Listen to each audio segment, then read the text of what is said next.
Ladies and gentlemen, the story you are about to see is true. The names have been changed to protect the innocent.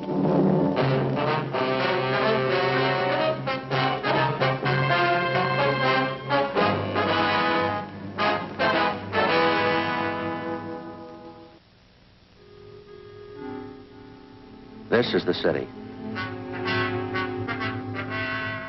Over 2 million people. Almost 1 million of them work. Some of them work in factories. Some of them work in stores. Most of them work hard for a living. A few of them try to take things the easy way. That's why I have a job. I'm a cop. It was Monday, July 9th. We were working the day watch out of robbery division. My partner's Frank Smith. The boss is Captain Didion. My name's Friday. A man had been pulled from his car, been beaten and robbed. His car had been stolen. The criminal had made good his escape. We had to find him.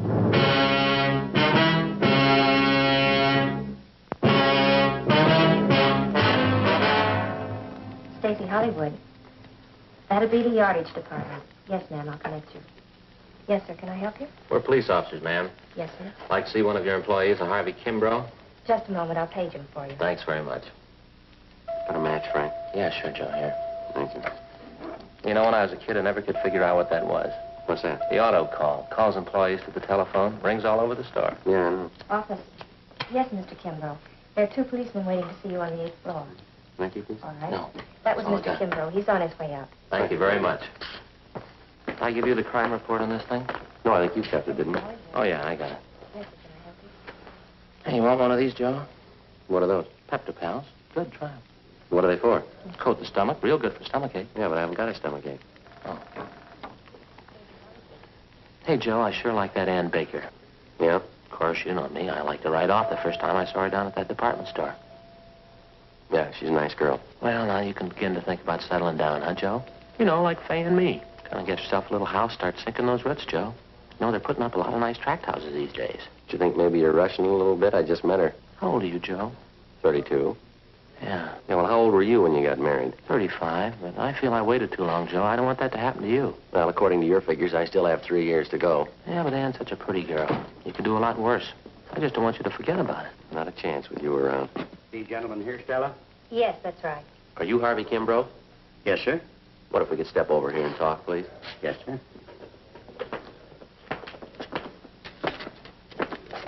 I sure appreciate you people coming over here. I don't like to take time off from my work. It's pretty tough on my partners, Clive and Warren. Yes, sir, we understand. Janitor work in a big store like this keeps you hopping. You haven't got any idea who the hold-up man is yet, have you? No, sir, we haven't. We'd like to get a little more information on what happened. Did you talk to the 2 officers in the police car? Yes, we did, but it's customary for us to make a follow-up for any additional information. You fellas are plainclothesmen, is that it? Yeah, we're from Central Robbery. Oh, I see. Well, I never knew I'd get this much service. Wonder if you'd mind going over it again for us, Mr. Kimbrough. Maybe something you didn't think of when the other officers talked to you. I believe I told them everything. I was on the way down to work this morning about 5 a.m. Mm-hmm. You live out in Alhambra? Yes, sir, that's right. I take the freeway in. It was on Commercial Street that you were held up, is that right? Yeah, that's right. Commercial, right near Alameda, almost to the corner. Where they're tearing those big buildings down. Man flagged me down. Looked like his car was stalled. Yes, sir. I always make it a habit to stop when I see somebody in trouble. I know how it is this time in the morning. No gas stations open. Figured maybe the fella needed a shove or something. So you stopped to give him a hand, is that right? Well, that's what I had in mind. I'd more than stopped the car, and he came over, pointed a gun at me, and told me to get out. What'd you do? Well, I asked the fellow what he wanted. I told him I didn't have any money. Told him I was in the way to get on to my work. What'd he say to that? He didn't say anything. Just opened the car door, grabbed him by the arm, and pulled me out. I wasn't prepared for it, and I kind of fell into the street. Well, now, your car is a blue 1948 Dodge sedan. Right rear fender damage, is that correct? Yes, that's right. Sure hope you get that thief in my car, too. Awful hard to get around Los Angeles without a car. Well, we'll do our best. Took my wallet from me.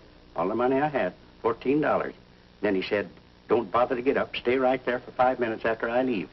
And he bent down and he hit me in the face. What'd he hit you with? With his fist. Yeah, hit me right here. See? You can see the cut here, right? Right on the lip here, see? Yeah, bled pretty heavy. Yeah, that's a nasty cut. It's better now. The men who came in the ambulance, they put something on it. It'll be all right. Well, did he knock you out when he hit you? Oh, no. No, I saw him get in my car, and then the car was parked up ahead, took off, and this man who held me up, he followed in my car. Did you try to locate a phone, call for help? I didn't have to. This Mr. Ferguson pulled up and stopped right away, and then the officer came. Besides, I figured I'd better do what I was told. How's that? I was afraid. I was going to wait 5 minutes.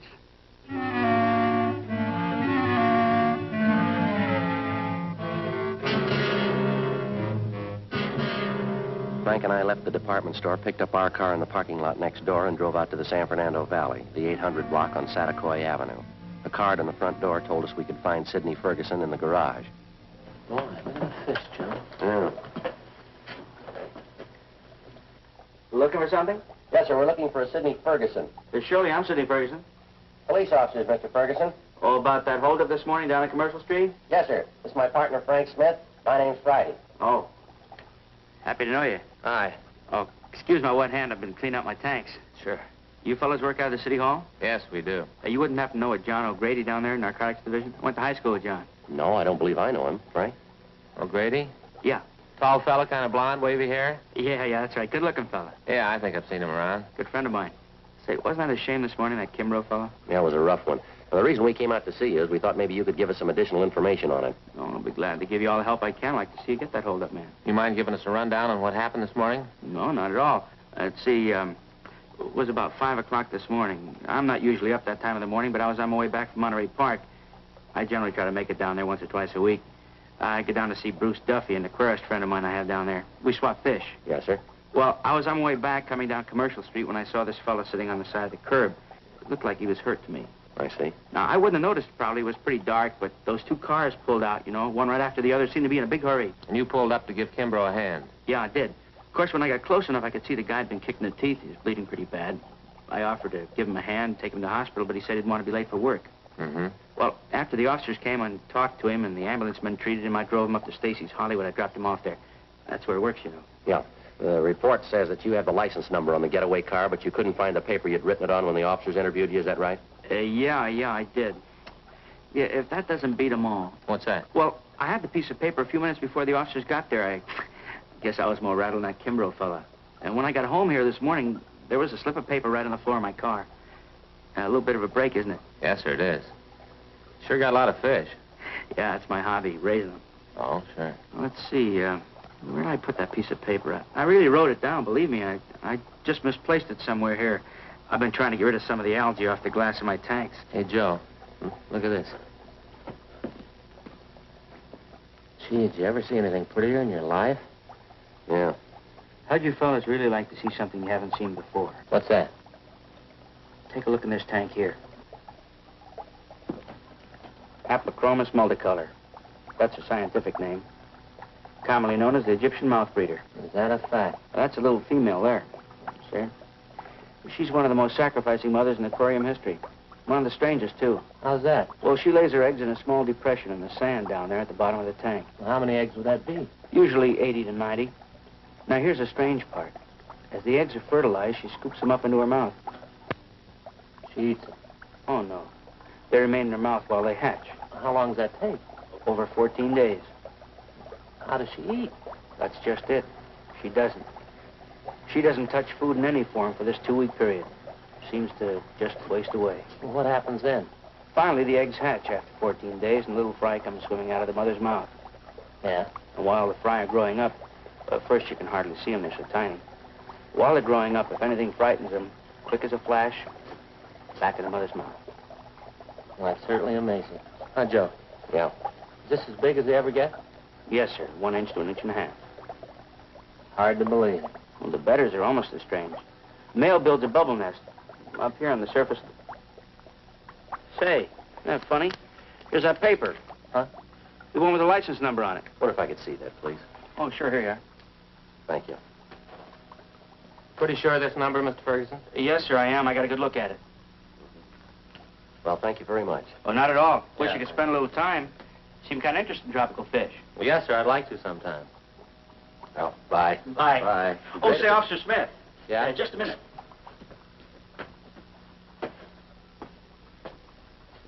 Say, I almost forgot. Yeah? In about 5 weeks from now, Yeah? how'd you like a nice pair of baby Egyptian mouth breeders?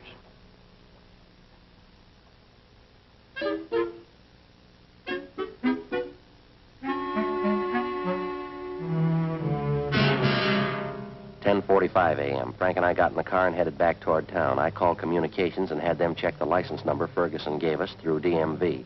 They called back and told us the car was a 1949 Chevrolet four-door sedan. The registered owner was a Jack B. Grant, 19112 Beacon Street in the southwest part of Los Angeles. It was a large, old-fashioned residence that had been converted into a rooming house. We checked with the landlady, a Mrs. Ida Fisher. How do you do, man? Police officers, do you happen to have a Jack Grant registered here? Yes, he's been with me here about 8 months, but he's not in now. What time did Grant leave this morning, Mrs. Fisher? Well, it was pretty early. Must have been around 4 a.m. when I heard him go out. Came back in again this morning about 8 o'clock, parked his car, then he drove off with some other man. Would you happen to know who the other man was? No, I wouldn't. I just saw him drive off. Where does Grant park his car, ma'am? Around the back in the garage. Mind if we take a look at it? No, that's all right. Just go on back there down the drive. Well, thank you very much. Now, there's 2 cars parked there. The black Ford belongs to Mrs. Spencer. Yes, ma'am, thank you. And the 1949 Chevrolet, that's Mr. Grant. Thank you. Thank you very much, ma'am.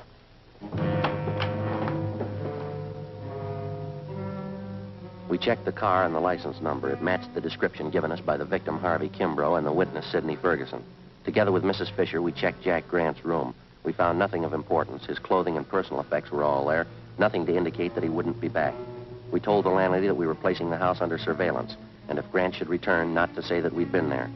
She agreed and offered further assistance. She said she'd signal us by raising and lowering her front window curtain when Grant returned. We parked down the street, called the office, and advised them we were on stakeout. 2 men were sent out, and they covered the back entrance. Frank and I covered the front. By 6 o'clock that night, Grant had failed to show. 9 p.m., still nothing. 11 p.m. What time did they say that relief team was coming out? Around 11 sometime. Yeah, Chandler and Ricketts, huh? I don't know, I guess so. Oh, boy, I'm stiff. Feels like needles all over my body. It's been about 12 hours, hasn't it? Yeah, just about. Just like driving to San Francisco. You know, Fay makes me drive all the way. When I get out at the other end, I'm stiff as a board. There's a car pulling up down there. Oh, yeah. You see who it is? Yeah. Yeah, that's Ricketts.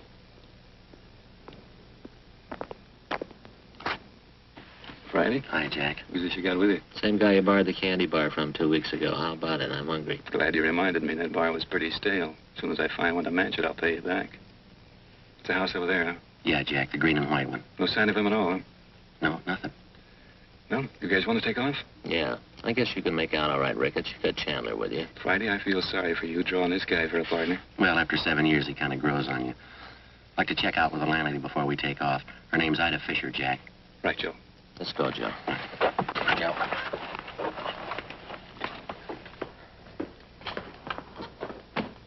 See you later, Jack. Say hello to Chandler. Right, Frank. Good night. Good night.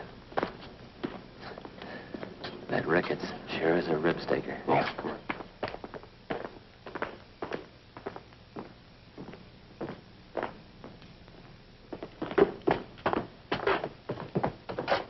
Light's still on in the living room. Guess she's sweating it out with us. Mm. Yes, Sergeant Friday? Sorry to bother you again, ma'am. Oh, that's all right. Mr. Grant still hasn't come in. I wonder if it'd be all right if we took another look at his room. I don't see why. Watch it! Mr. Grant, where are you going? Mr. Grant! It's Grant, out the back! Right, Joe! Frank, you all right? I didn't know he had a gun. He made me hide him. He Lady, made will you call an ambulance, please? He's not dead, is he? Lady, will you call that ambulance? Hurry!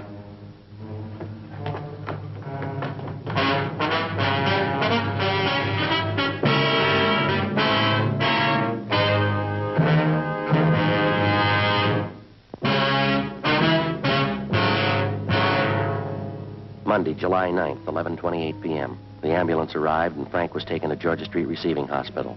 His condition was critical. Despite the fact that the other men on stakeout at the house had closed in as quickly as possible, Jack Grant somehow had succeeded in jumping out a side window and making good his escape through a maze of neighboring backyards. The men at the scene began a search of the immediate area. I called in and communications got out a broadcast and an APB. A special detail of men and cruiser cars was rushed to the scene and a blockade was thrown up around the area. Then I called Ann Baker and asked her to meet me at Georgia Street Receiving Hospital. I stayed on and worked with Ricketts and Chandler. Under questioning, the landlady, Mrs. Fisher, broke down and admitted that Grant had given her $10 to keep his presence in the house a secret. She told us that when we'd searched the suspect's room earlier, he had hidden in the cellar. She was taken into custody. 1:30 a.m. I got a relief and I went downtown to Georgia Street Receiving Hospital, the P&F ward. When I got there, Ann Baker was waiting in the hall. How is he? I don't know. They won't let anyone in to see him. I brought him a carton of cigarettes. So did I. If anything happens to him, Ann, I don't know what I'm going to do. He'll be all right, Joe. I know he will. It was nice of you to come down and stand by. That's all right. It was the least I could do. Hi, Doc. Friday, we removed one slug from the upper thoracic region, another one from his left shoulder. Looked like they could have been .45 caliber. They didn't mark for evidence. How's he doing? As well as could be expected. What does that mean? It's hard to tell. Depends on how it goes the next 4 hours. Can I go in and see him? No, we're not admitting anyone in there. Under sedatives, lost quite a bit of blood, pretty weak. Do you need anybody for transfusions? No, it's all taken care of. His relatives been notified? Yes, sir. His wife and kids are visiting back in Sioux Falls. If I send them a wire, they'll break the news to her. Yeah, well, that's about all we can do for now. Wonder if I just couldn't sneak in and leave this carton of cigarettes for him. But it's going to be some time before Officer Smith can use them. Just leave them. The nurse will take care of them. Thanks, Doc. Was there anything I can get for him? Anything he needs? No, we're doing everything we can for him.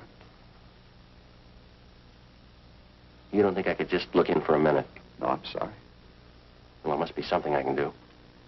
You got a good prayer handy?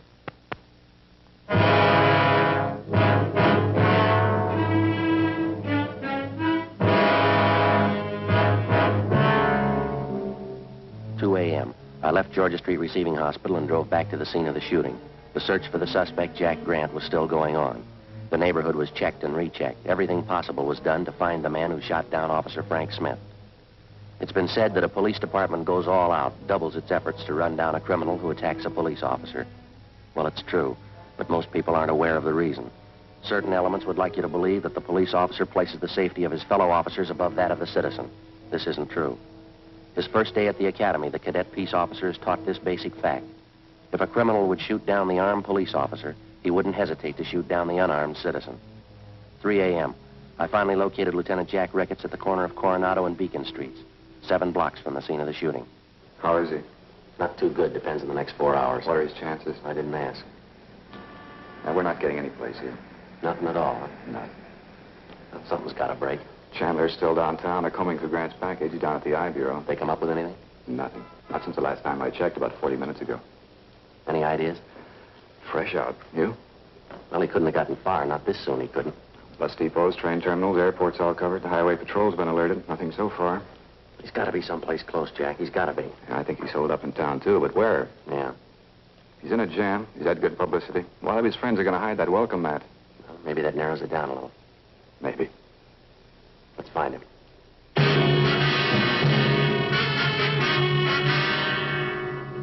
3:30 a.m. Jack Ricketts and I got back to the city hall. We went directly to the I Bureau. Chandler and Powers had sifted through Jack Grant's package. They'd drawn up a list of all of Grant's known friends and associates. There were 22 names on the list.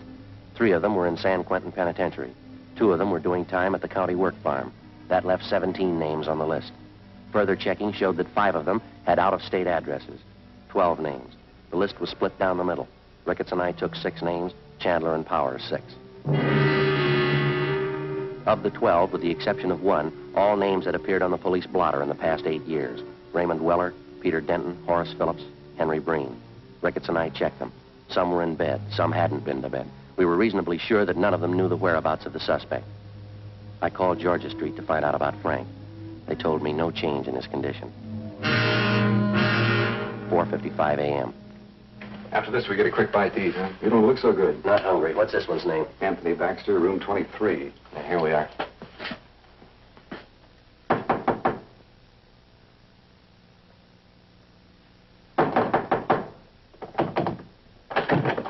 Yeah? Police officers. You Anthony Baxter? Yeah? Want to talk to you.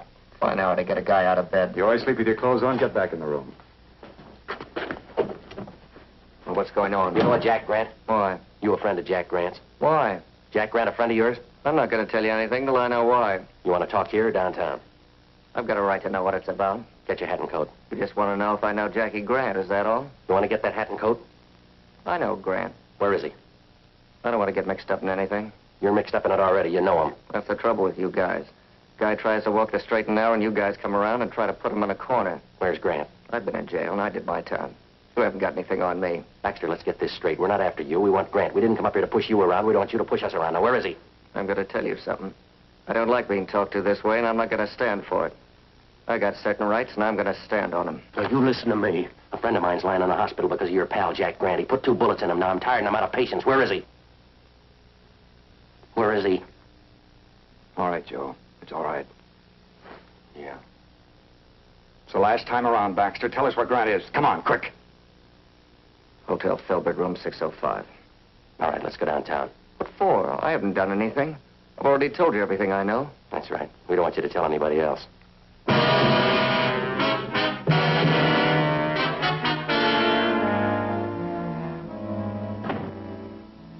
5:27 a.m. We located the Filbert Hotel on North Crocker Street. On the way over, we called in and told them what we'd found. Chandler and Powers met us outside the hotel. They took up their position. Ricketts and I checked with the desk clerk and confirmed that the suspect was in room 605. He was registered under an alias. We took the elevator to the 6th floor. Room 605 was directly across from the elevator.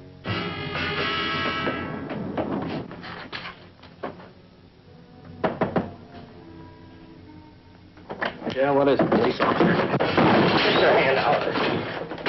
I wouldn't want to shoot you. Hand behind your head. Back. Turn around.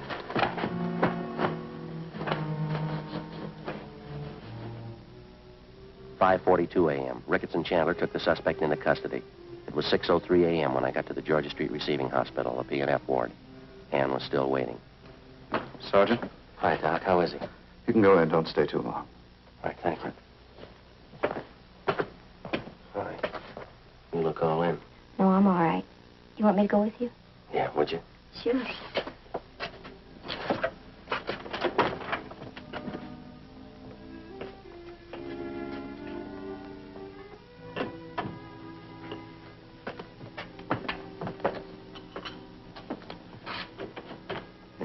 Yes, that's right.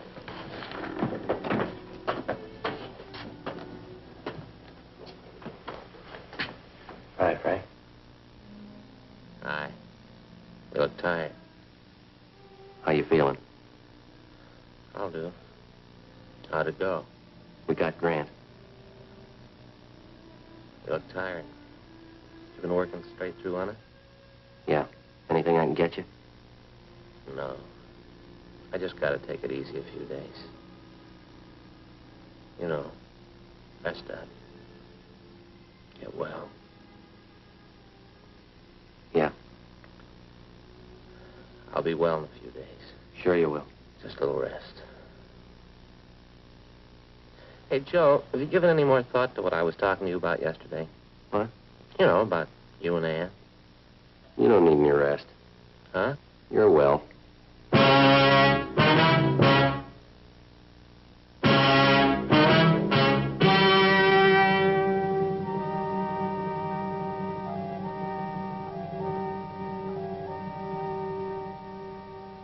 On November 7th, trial was held in Department 89, Superior Court of the State of California, in and for the County of Los Angeles. The suspect was tried and convicted on 1 count of assault to commit murder. He and his accomplice were convicted on 4 counts of first-degree robbery. Assault to commit murder is punishable by imprisonment in the state penitentiary from 1 to 14 years. First-degree robbery by imprisonment in the state penitentiary from 5 years to life. The landlady, Ida Fisher, was placed on probation.